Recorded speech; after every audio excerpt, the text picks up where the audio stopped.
What we're going to be talking about today are psychotic illnesses, and psychosis, as you know, is a disorder in which people are likely to see their environment, see the world out of perspective. They'll have distorted perception of what's going on, and the perceptions may be distorted by false beliefs or delusions, or by auditory hallucinations or other kinds of hallucinations, seeing things that other people don't see or hear. And these psychotic illnesses, boldly speaking, can be thought about as being either what we call organic in nature or functional. But in fact, these are all organic conditions, but they're called organic when the physical cause of the psychosis is known. So, for example, people may develop a psychosis because they use cocaine. That's a very common one. Or sometimes because when people smoke marijuana, they smoke it heavily enough, you can get a marijuana-induced psychosis.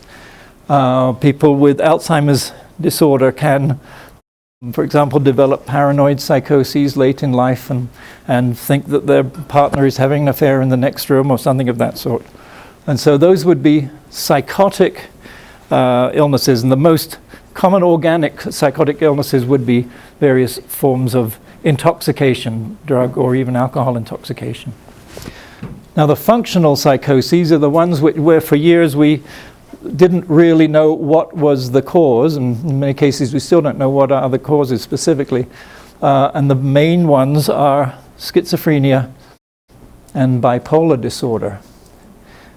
And I usually start out by talking about bipolar disorder and just describing what it's like, because that disorder has a very characteristic course and two very different polar opposite phases of the illness. And schizophrenia is a rather more diffuse condition. It probably is a bundle of many different conditions, and is really what's left over of the functional disorders after you've taken away bipolar disorder.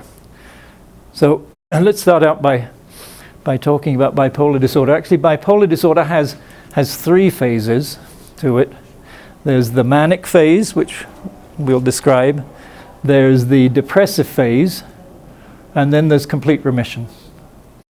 And some people may have an episode of one or the other and then have a complete remission that can last for years and years, or sometimes it can be much briefer. But there is a tendency when in true bipolar disorder for people to have episodes that get closer together as they get older, unless there's effective treatment in place, and they can get more severe as one gets older.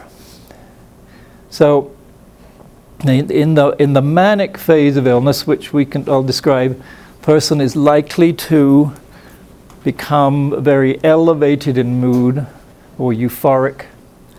The person may have grand plans that are unrealistic. The person may be very talkative, even very angry, not tolerate any opposition to these ideas that may be quite impossible to achieve.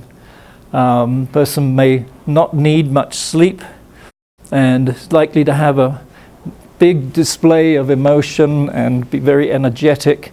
Sometimes people with a manic episode can go walking for miles or driving at high speed.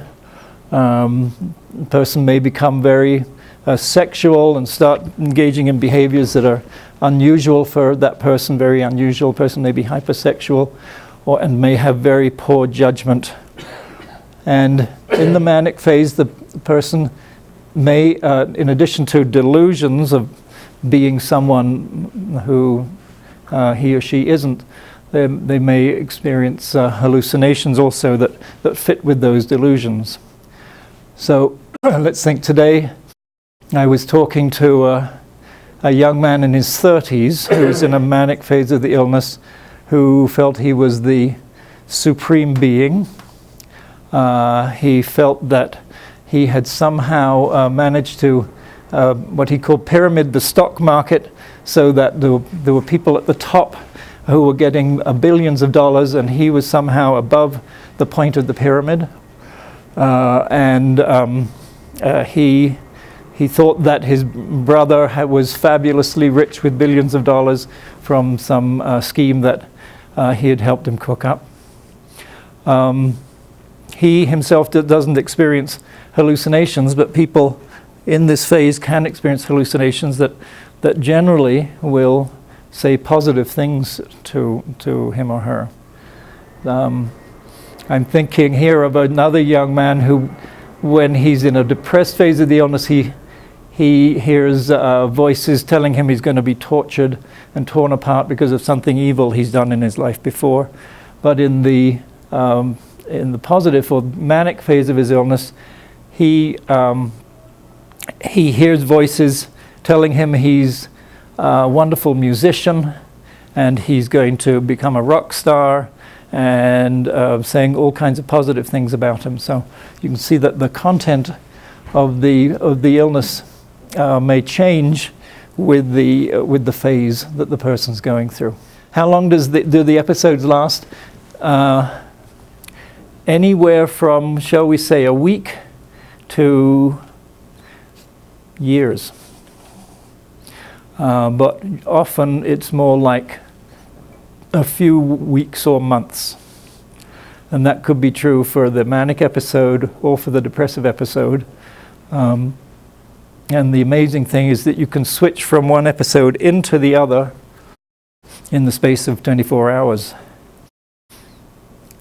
Now, so there's a question about rapid cycling for kids. So I want to get into one of the big difficulties we face now with what's the diagnosis of bipolar disorder.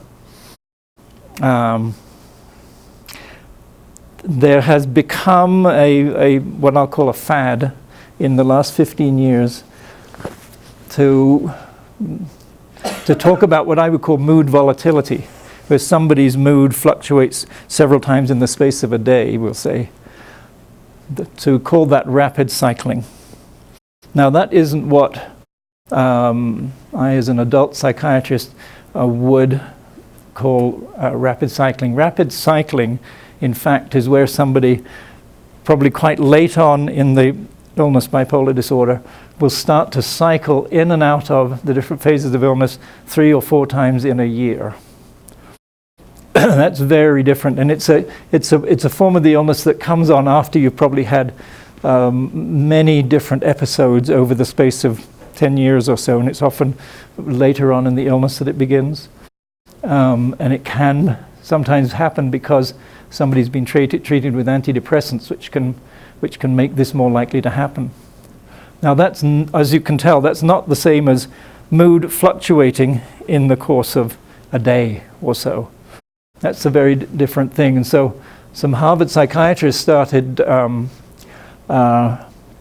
calling that sort of mood volatility in children rapid cycling bipolar disorder, and treating it with Risperdal, and treating it with Depakote, which is a mood stabilizer, which we'll hear more about. But in the process of doing that, they really described a different condition and expanded what you might call the prevalence of bipolar disorder by a factor of 40. They made it 40 times more frequent. So that presents us with a difficult situation when I go out and talk about this psychotic illness that's similar to schizophrenia in many ways. Go and say, for example, I go to train the police about bipolar disorder. Somebody holds his hand up and he says, well, my kid's got bipolar disorder, and he doesn't sound like that. And if you go to talk to school children about it, there'll be 3 or 4 or 5 kids in the class who've been diagnosed with bipolar disorder. It's not the same thing as we called manic depressive illness or bipolar disorder all those years. I think it's happened for a couple of reasons. One is because mood volatility in children or adults may actually get helped by taking Depakote, which also is a treatment for as a mood stabilizer in manic depressive illness or bipolar disorder. And it's happened partly because in the US, the health insurance system requires that to get your treatment covered, especially in hospital, you have to have a severe diagnosis. And so the result is doctors will lean towards taking a label like bipolar disorder, whereas in fact what the child has perhaps is closer to attention deficit disorder. They lean towards picking the label of bipolar disorder and in order that the child could be treated, say, in hospital.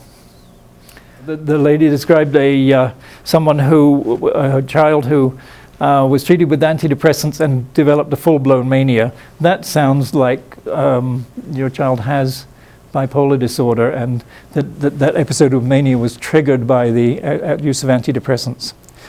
And that is a risk. Often when somebody has a depression, you don't know if that depression is what we call unipolar depression, with no risk of mania, or if it's the first episode of a bipolar disorder, and sometimes taking the antidepressant will be the thing that reveals that the person in fact has bipolar disorder. So the question is, are the episodes of depression or mania the same length often? That's a very good question. No, they often can be quite different. Somebody may have brief episodes, say, of mania and long episodes of depression.